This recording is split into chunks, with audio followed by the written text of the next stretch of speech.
There is not now any dragon left on earth which the old fire is hot enough. Welcome to Tales of Erda, where we discuss and explore Middle-earth. This video is about the tremendous war beasts of Morgoth. Dragons are also known as the Great Worms.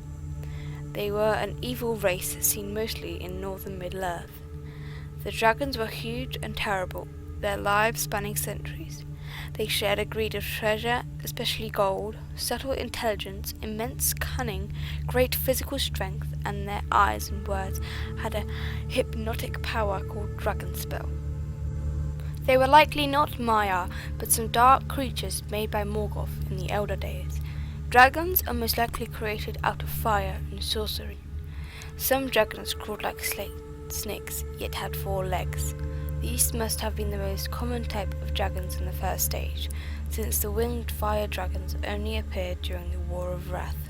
These dragons, such as Anke and Smaug, could both walk on 4 legs and fly using wings. Breeds of wingless dragons did survive into the later ages. The Uraloki, or fire drakes, could breathe fire. It is not entirely clear whether the term Uraloki referred only to the first dragons, such as Glaurung, that could breathe fire but could not fly, or to any dragon that could breathe fire, and thus including Smaug. Dragon fire of the Uraloki was hot enough to mount rings of power, although it was not powerful enough to destroy the one ring itself. The dragons who could not breathe fire were known as cold drakes. Those were found mainly in arid Mithrin. Now we will talk about the history of the dragons. After the flight of the Noldor placed siege on Angband. Seeing the strength of the Noldor in battle, Melkor realized that orcs alone were not sufficient to defeat his enemies. He therefore began to breed a new race of monsters, the dragons. The father of the dragons was Glaurung, a mighty 4-legged worm with fearful intelligence and power. Before Glaurung was full grown, he attacked the host of Fingolfin, and they were pushed back until Fingon, with mounted archers, rode against the dragon. Glaurung retreated to Angband, much to the dismay of Morgoth. In the Dagobah in 455 of the first stage, he emerged from Angband and laid waste to the northern land of Dorthonion, killing Galadriel's brothers Angrod and Aingnor. Glaurung also came forth in the Nirnaethar Noediad, but fled after being injured by Azakal, king of Belegost.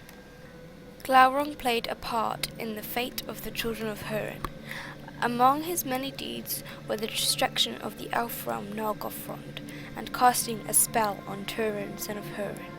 This spell prevented Turin from saving Finduilas, daughter of Orodreth. Glaurung also put a spell on Nienor when she and her mother Morwen were searching for Turin.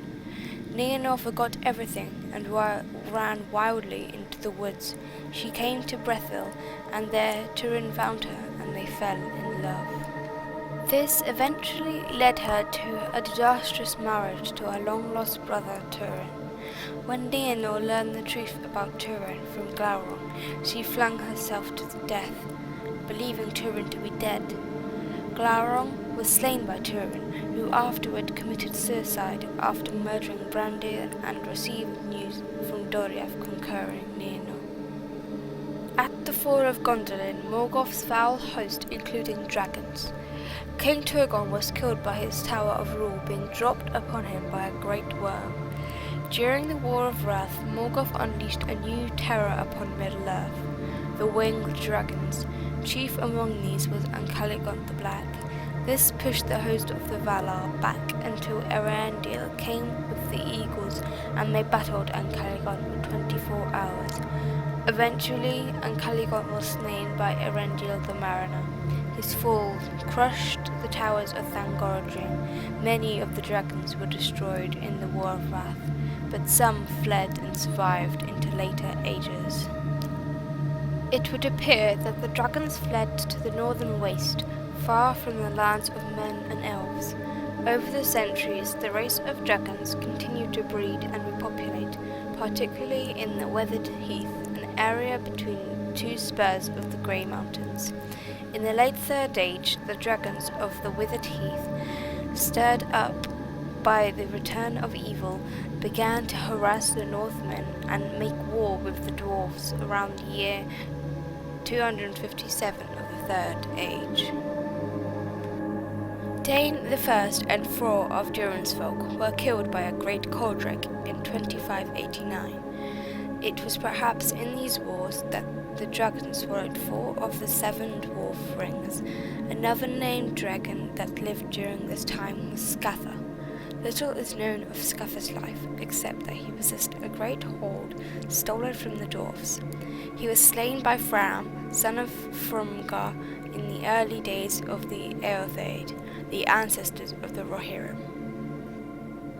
His recovered hoard was the subject of great dispute between the men of the Eorthaid and the dwarves of that region, who claimed the hoard as their own.